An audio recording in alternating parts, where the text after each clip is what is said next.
네, 자유한국당이 박근혜 전 대통령을 결국 제명했습니다. 앞으로 보수 통합의 움직임이 빨라질 것으로 보이는데요. 전국 상황 정치부 조태현 기자와 자세한 얘기 나눠보겠습니다. 어서 오십시오. 안녕하세요. 예, 결국 박 전 대통령의 출당 문제가 이렇게 마무리가 되네요. 근데 이 처음에 박근혜 전 대통령의 출당 문제가 거론이 된 거는 지난 9월 13일 혁신위원회가 처음으로 거론했습니다. 네. 이후에 10월 20일 날 윤리위원회에서 이것을 의결을 했는데요. 윤리위 규정 21조 3항을 보면은 통지받고 10일 이내에 탈당 신고서를 제출하지 않으면 위원회 의결 없이 곧바로 제명된다 이렇게 네. 써 있습니다. 따라서 이 10일 정도가 지난 어제 오전에 회의를 열었습니다. 회의를 열고 출당을 논의를 했는데요. 회의가 9시부터 한 1시간 반가량 정도 진행이 됐습니다. 이 회의에서는 알려진 것만큼 그렇게까지 마찰이 심하지는 않았던 것으로 보이는데요. 어찌됐건 홍 대표 측과 김태흠 최고위원 쪽에 상당한 설전이 있었던 것은 맞는 것 같습니다. 예. 결국에는 홍 대표가 자신이 직권으로 결정을 해서 발표하기로 하고 6시에 기자회견을 열었는데요. 이 출당을 추진한 것 자체가 홍준표 대표이기 때문에 결국에는 사실상 출당 조치를 한 것이 아니냐 이렇게 예. 평가가 나왔습니다. 결국엔 출당이 됐는데 어제 홍준표 대표의 그 인터뷰 내용 한번 들어보시죠. 저는 자유한국당이 한국 보수 우파의 본당으로 거듭나기 위해서 박근혜 당이라는 멍에에서 벗어나지 않을 수 없다고 판단을 했습니다. 이 기자회견에 앞서서도 SNS에 글을 올렸습니다. 이 9시 그러니까 10시 반쯤에 회의가 끝나고 6시니까 중간에 시간이 많았거든요. 예. 홍 대표가 올린 글을 보면은 당단부단 반수기란이라는 말을 올렸습니다. 딱 8글자만 올렸는데 예. 당연히 단절해야 될 것을 단절하지 못한다면은 그 먼 훗날에 난 그러니까 어지러움 또 재앙이 온다 이렇게 분석할 수 있는 예. 말인데요. 사마천의 사기에 나오는 말입니다. 어찌됐건 이런 절차를 거쳐서 정치적으로 1호 당원이라고 할 수 있죠. 박 전 대통령 탄핵이 인용된 뒤 8개월 만에 자유한국당이 이 관계를 청산하게 됐습니다. 네. 근데 어제 오전 아까 조태현 기자도 잠깐 언급했지만 그 최고위가 끝나자마자 나온 얘기로는 친박계 의원들 반발이 예상보다 강하지는 않았다 이런 보도가 네. 나왔었는데 그 이후에 뭐 SNS에 올린 글이라든가 뭐 반발 내용들을 보면은 반발이 뭐 만만치 않았던 것 같아요. 일단은 생각보다 반발은 있었지만 그것이 이제 현실화돼서 나타난 것들은 생각보다는 또 그렇게 심하진 않았다 이렇게 볼 수 예. 있겠는데요. 그 최고위 회의 과정에서는 이 최고위의 지금 지도부의 최고위 친박계를 살펴보면은 김태흠 최고위원이 있고 또 이재만 최고위원 이 2명 정도가 친박계로 꼽힙니다. 이 과정에서 이제 친박 그리고 지도부 사이에 상당한 좀 마찰이 있었던 건 맞는데요. 친박계의 의견을 대변한 건 김태흠 최고위원이었습니다. 홍준표 대표가 당원 당규를 자의적으로 해석을 해서 지도부 의결을 거치지 않고 독단적으로 결정을 했다는 주장인데요. 김태흠 최고위원 어제 기자회견도 열었습니다. 그 내용 준비해봤습니다. 만일 홍준표 대표 독단으로 결정한다면 이 결정은 당원 당규를 위반한 결정으로 무효입니다. 앞으로 법적 정치적 책임을 묻는 등 강력히 대응해 나갈 것입니다. 이 홍준표 대표의 발표가 나온 다음에는 친박계 좌장이죠. 그리고 이번 징계 대상자기도 한 서청원, 최경환 의원 두 사람도 각자 SNS에 글을 올려서 반발을 했습니다. 네. 이 내용 그래픽을 준비해봤는데요. 두 사람이 얘기한 게 거의 뭐 비슷한 내용입니다. 한국 정치사의 큰 오점이다. 정치 도의를 위반한 출당으로서 인정할 수 없고 또 당내 갈등과 보수의 분열을 가속화하게 될 것이다. 이렇게 강조를 했습니다. 이 박근혜 전 대통령의 출당 문제를 놓고 지금까지는 갈등이 표면 아래에 좀 가라앉아 있었다면은 이게 표면 위로 올라왔다 이렇게 볼 수 있겠는데요. 예. 김태흠 최고위원의 기자회견 내용 들어보셨겠지만은 여기서 법적 책임까지 거론을 했습니다. 따라서 상당한 후폭풍이 있지 않을까 이렇게 좀 추정을 해볼 수 예. 있겠습니다. 오늘 홍준표 대표가 SNS에 다시 한번 글을 올렸습니다. 이 친박계 의원들을 바퀴벌레에 비유를 했는데요. 그러면서 이제 추태 그만 부리고 당과 나라를 이렇게 망쳤으면 사내답게 반성하고 조용히 떠나라 이렇게 네. 글을 올려서 일침을 날리기도 했습니다. 바퀴벌레 또 한 번 등장을 했군요. 그렇습니다. 예. 네. 그런데 서청원, 최경환 의원, 박 전 대통령 출당 문제조차도 이렇게 강력히 반발을 하는데요. 본인들의 징계를 받아들일까요? 이게 가능할까요? 이게 참 쉽지 않은 문제로 보이는데요. 일단 홍준표 대표에 대해서 말씀을 좀 드리면 네. 대표가 되기 전까지는 당내 입지가 좀 빈약한 것이 아니냐 이런 평가를 많이 받았습니다.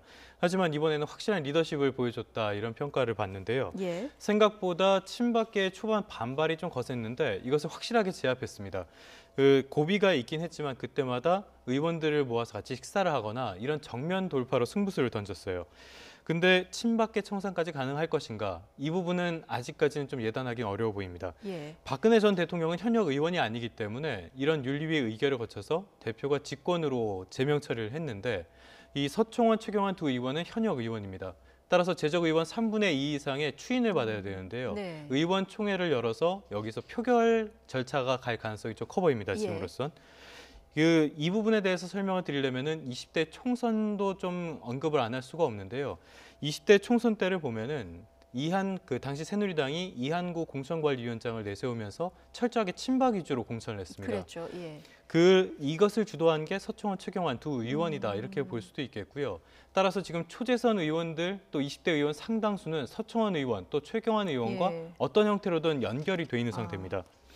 따라서 좀 어렵지 않겠냐 이런 전망도 있고요. 하지만 이번 결과를 보면은 그래도 출당 조치가 되지 않겠냐 이렇게 보는 시선이 좀 나눠지고 있는데요. 네. 어제 최고위원회의에서는 두 의원의 출당 문제는 다뤄지지 않았습니다. 이게 앞서도 잠깐 말씀을 드렸는데 전달된 지 10일이 지나야지 이 의결을 할 수 있거든요. 따라서 이 얘기는 언급되지 않았는데요.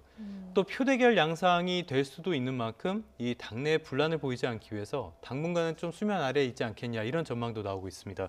당장 표결 절차로 간다기보다는 당장보다는 조금 더 시간을 두지 시간을 않겠냐 끌고. 이런 전망도 나오고 있고요. 이 현역 의원의 문제이기 때문에 의원총회는 원내대표가 소집을 해야 되거든요. 네. 정우택 원내대표가 총회를 소집해야 되는데 이 의원총회에 대해서 다소 부정적인 입장을 나타내서 눈길을 끌기도 했습니다. 그 내용도 한번 들어보시죠. 뭐든지 정치력이나 지도력으로 정치는 풀어야지 정치를 무슨 최고에서 뭐 표결을 한다든지 의원총회에서 표결을 해서 뭐 제명을 결정한다든지 거기에 기본적인 입장에서 저는 찬성을 하지 않습니다. 정치력이나 지도력으로 풀어야 한다. 네. 이 얘기를 하는 것을 보면은 앞으로 이 부분, 이 서청원, 최경환 두 친박 의원에 대한 징계 절차 뭐 그렇게 만만치는 않을 것 네. 같다는 생각이 드는데 지금 바른정당은 사실상 뭐 분당 위기에 몰렸다 이런 분석까지 나오고 있는 상황인데 박 전 대통령 그 출당 부분에 대해서 당의 공식적인 입장은 나왔습니까? 예, 일단 나왔습니다. 말씀하신 대로 사실상 분당 상태라고도 볼 수 있는 상태인데요. 공식 논평의 내용을 지켜보면은 여의도가 아닌 국민의 시선으로 지켜보겠다. 또 다른 당의 행정 처리에 대해선 언급하고 싶지 않지만 정치적으로는 이미 한참 오래전에 사망 선고를 받은 인물이다. 이런 식의 평론이 나왔습니다. 예. 박정아 수석 대변인이 어제 국회에서 기자회견을 열었는데요. 이 내용도 준비해봤습니다. 상처받은 보수층의 마음을 얼마나 읽고 있으며 그분들의 상처를 보듬는 몸부림이 무엇인지에 대해 진정으로 고민하고 있는지 아직은 그 진심을 잘 모르겠습니다. 다만 이 바른정당의 통합파 김무성 의원이 사실상 좌장 역할을 하고 있는데요. 이쪽에서는 내심 반기는 분위기가 지금 읽힙니다. 이 최소한의 자유한국당과의 통합 명분이 박근혜 전 대통령에 대한 출당 조치였는데 네. 이것이 이제 현실화가 됐으니까 앞으로 어떤 형태로든 통합의 논의는 속도를 낼 것으로 보입니다. 일단 바른정당은 내일 밤에 끝장 토론을 열기로 했습니다. 밤 8시부터 밤샘 토론을 하겠다 이런 얘기도 나오고 있는데요.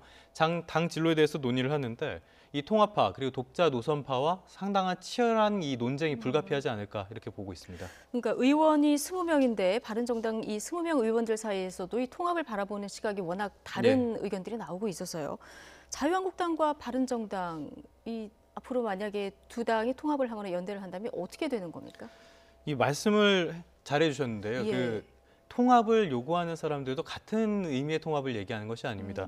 이 통합에 대한 시선, 또 독자 노선에 대한 시선이 워낙 다 다르기 때문에 내일 의원총회에서 어떤 결론이 나기는 좀 어렵지 않겠냐 예. 이렇게 보는 시선이 많습니다.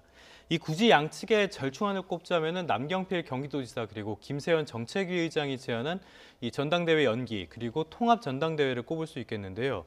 이마저도 합의하지 못한다면은 통합하는 이 의원총회가 끝난 뒤를 기점으로 해서 탈당에 나설 가능성이 커 보입니다. 다음 주 월요일쯤 결행할 예, 가능성이 있는 겁니까? 일단 가능성 중에 하나로 지금 꼽히는 것은 한 월요일쯤 탈당을 한 다음에 7, 8일 이제 트럼프 대통령이 방한을 하는 행사가 있단 말이에요. 그렇죠. 그리고 나서 그 방한 행사가 끝나면 자유한국당 쪽으로 복당을 하지 않겠냐 이런 전망도 하나의 시나리오로 나오고 있습니다. 예.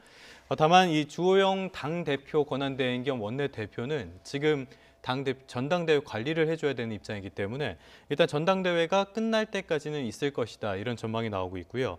따라서 한 1차 탈당은 8명에서 10명 이 정도가 되지 않겠냐 이런 예. 전망이 나옵니다. 독자 노선파는 전당대회 계획대로 치러야 된다는 입장입니다. 어제 신촌에 있는 한 카페에서 이 전당대회 토론회를 열기도 했는데요. 유승민 의원을 포함한 전당대회 주자 6명이 공동 성명을 냈습니다. 이 전당대회를 치르고 새 지도부가 보수 통합을 논의해야 한다는 건데요. 네. 보수 통합 자체를 반대하는 것은 아니라는 점을 분명히 하면서 국민에게 박수받는 통합, 또 원칙 있는 통합을 해야 한다고 다소 조금 입장이 좀 부드러워진 그런 예. 느낌을 주는 성명이 나오기도 했습니다. 네. 이 보수 통합이 속도를 내면은 자유한국당의 의석수가 지금 107석이거든요. 근데 제1당인 더불어민주당이 121석입니다. 네. 상당히 일당에 근접하게 되는 결과가 나옵니다. 그러네. 10명만 가면 한 4석밖에 차이가 안 그렇죠. 나는 그런 상황이 되는 거네요. 예. 근데 이 집권 여당 입장에서는 원내 일당을 유지하는 게 굉장히 중요한 일이거든요. 예. 따라서 그러면은 뿌리가 같은 국민의당 쪽으로 상당한 러브콜을 보내지 않을까 이런 가능성이 제기가 됩니다. 네. 그렇다면 바른정당의 남은 독자 노선파 역시도 그 독자적으로는 어떤 활동을 하는 게 굉장히 힘들어지기 때문에 그 교섭단체가 무너지니까요. 따라서 또 국민의당과 손을 잡지 않겠냐 이런 또 시나리오가 나오고 있어요. 따라서 이 보수의 통합 문제가 결국에는 정계 개편의 연쇄 반응을 가져오는 것이 아니냐 이런 전망도 나오고 있습니다. 예, 정치는 생물이라고 하니까요. 이 예. 정계 개편 과정에서 앞으로 또 어떤 변수가 또 튀어나올지 이건 좀 지켜봐야 예. 될 사항인 것 같고요. 자, 국정감사, 문재인 정부 들어서 첫 국정감사가 이제 사실상 마무리됐는데 아직 완전히 끝난 건 아니고요. 예. 다음 주 월요일에 이제 청와대 국정감사가 있는 겁니까? 예, 사실상 이 지난달 31일에 국정감사는 대체로 마무리가 되긴 했습니다. 하지만 예, 월요일 날 6일이죠. 이 청와대에 대한 국회 운영위원회 국정감사가 남아 있습니다.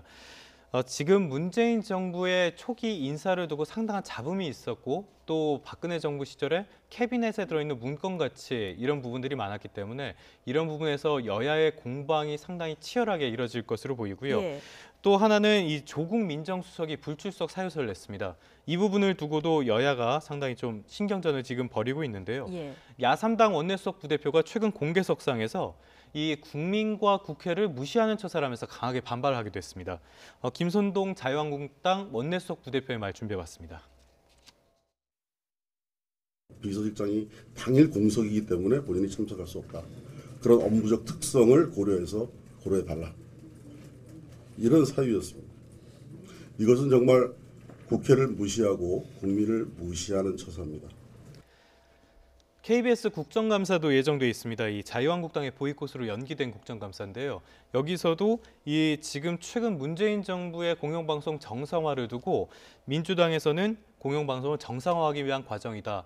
하지만 자유한국당에서는 방송을 장악하기 위한 시도다. 이렇게 맞서고 있거든요. 예. 국민의당과 바른정당 역시 자유한국당만큼은 아니지만 좀 이렇게 장악하려는 의도가 아니냐 이런 의구심을 보내고 있습니다. 따라서 상당히 좀 여야의 공방이 있을 것으로 추정이 되고요. 예. 또 하나는 국정감사는 아닌데요. 문재인 정부의 이 내각 마지막 퍼즐입니다. 홍종학 중소벤처기업부 장관 후보자 인사청문회가 10일로 예정돼 있습니다. 금요일이죠? 예. 근데 지금 재산과 관련해서 상당히 좀 많은 의혹이 나오고 있기 때문에 여야의 이 공방은 아마 하반기에도 좀 계속 이어지지 않을까 싶습니다. 예. 정의당 데스노트다 이런 얘기인데 정의당 입장은 뭡니까? 아직까지는 입장이 나오지 않고 있습니다. 일단 청문회까지는 지켜본 다음에 네. 거기서 해명하는 걸 들어보고 정의당의 입장이 나오지 않을까 이렇게 좀 추정해 볼 수 예, 있겠습니다. 일단 청문회 과정을 지켜봐야 되겠군요. 정치권 소식 조태현 기자와 함께했습니다. 고맙습니다. 고맙습니다.